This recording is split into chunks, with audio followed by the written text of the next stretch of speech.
Inedible and out-of-date food dumped on their doorsteps, trapped and isolated in a hard lockdown and starved of essential supplies and information. This is the desperate plight faced by more than 3,000 residents of Melbourne's public housing tower blocks.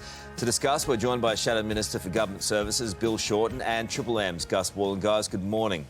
Morning. Bill, to you first of all. One of these towers is smack bang in your constituency. We have some pictures here of you visiting that tower yesterday, delivering supplies. What is your blunt assessment of the situation they're facing? First of all, the state government announced immediately a stage 4 lockdown, which means that these residents are just not allowed to leave their apartments. So this came as quite a shock to the residents. There's 4 towers in my electorate. They're upset, you know, they got no notice and they feel that they've been treated to a lesser standard than other people. But we are where we are. My assessment is that we and the government, the state government, needs to do a better job communicating with people there, and we need to be a bit more switched on. These are not prisoners. They haven't broken any laws.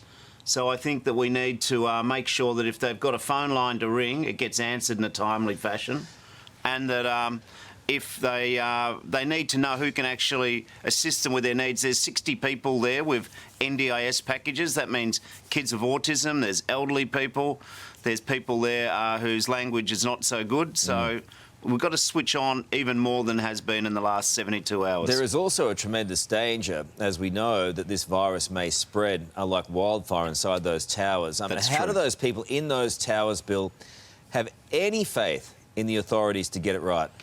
Well, some are relieved that they're getting more resources. Others are disillusioned. I mean, just to explain these towers, in the ones that are in my area, there's 22 levels. Yep. There's 9 apartments a level. They have 2 lifts, and sometimes one of the lifts may not be working. So you've got to walk up and down 22 sets of external concrete stairways. It's very windy. The apartments themselves, you know, they're not big. You know, I saw a guest whose name I won't mention yesterday sort of carrying on as if they have the life of Riley. No, they don't.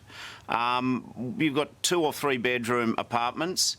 You can have, you know, if they've got 3 or 4 or 5 kids, all the little boys in one room, the little girls, the baby may sleep in with the parents in the third. The floors are carpet and lino. There's a small bathroom. But the people who live in these towers, they're not something different or special. They're battlers. They're trying to go to work. There's nurses. There's teachers there. There's just a whole lot of people trying to make ends meet. So it is a difficult situation. And I just think that we need to, as best that possibly can be done by the state government, who are acting for the public health advice, we just need to treat these people as decently as we can. It just seems to be, and thank you for that tremendous insight, Bill. I think everyone needs to know that information. Gus, when you look at the situation in Victoria now, and Victorians, unrightly so, have been looked upon as lepers right now. It's an awful situation. But how do Victorians themselves have any faith in authorities when they've got it so badly wrong? Yeah, exactly right, and good on you, Bill, for doing what you did. Very tough times, but you know, you look at it from Sydney and think we've got it so easy. But let's just all remember that we're Aussies, and when we first spoke, the 3 of us going back 3 or 4 months ago, it was all about Team Australia, wasn't it? Yeah. All getting in there together. So let's just all look after each other. It's such a difficult situation, but if we go with kindness and we listen to the medical professionals, then we're a chance of getting it right. But yeah, very, very difficult times at the moment. Good on you, Bill, for doing what you've done, mate. Okay, and Bill, has Dan Andrews, in your opinion, because he had such good support initially, what is your view of how he has handled the last couple of weeks? Well, first of all, this virus has come from overseas, so all the premiers have had to, you know, deal with an unprecedented set of circumstances in our lifetime. I think on balance he has done a good job. I think there has been mistakes made where some of the quarantine travellers from overseas weren't monitored and kept locked down. And so I think there'll be, you know, heads to roll over that, and that's being investigated. I just want to say back to these public housing tenants, I want to, I heard some people will be up in arms saying they're being treated terribly, and I can see that perspective. There'll be other people who are saying, oh, they're migrants, it's all their fault, and we were bagging Asians for this, and then we've been bagging poor people, and then we might bag different migrant groups. These people who are being locked up, but just imagine it for a moment in your living room. If you were told you couldn't leave the house, in many cases you're told you can't even pick your shopping, that you see other people who are able to leave their house even though they're in quarantine. What these people are doing is they're taking one for the team.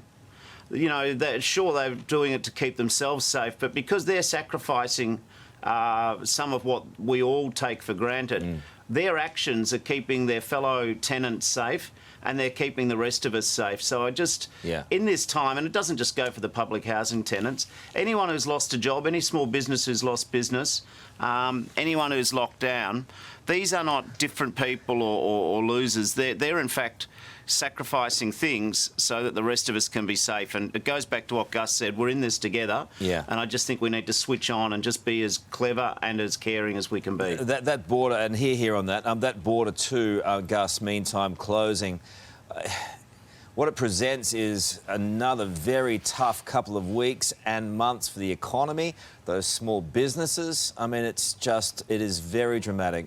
It sure is, and we're in a situation now where we've just all got to buckle down again. We thought we'd got through it, and now we're in another one. The rest of the world are having the same situation. This pandemic has been incredible for this world. So, we just have to get through it the best we can. I think the government done a great job supporting. I think we've just got to do it again. I'm just surprised that we had to wait till sort of midnight tonight to get it done once we sort of needed to close the border. Why didn't we do it as soon as possible? But those decisions way above my pay grade.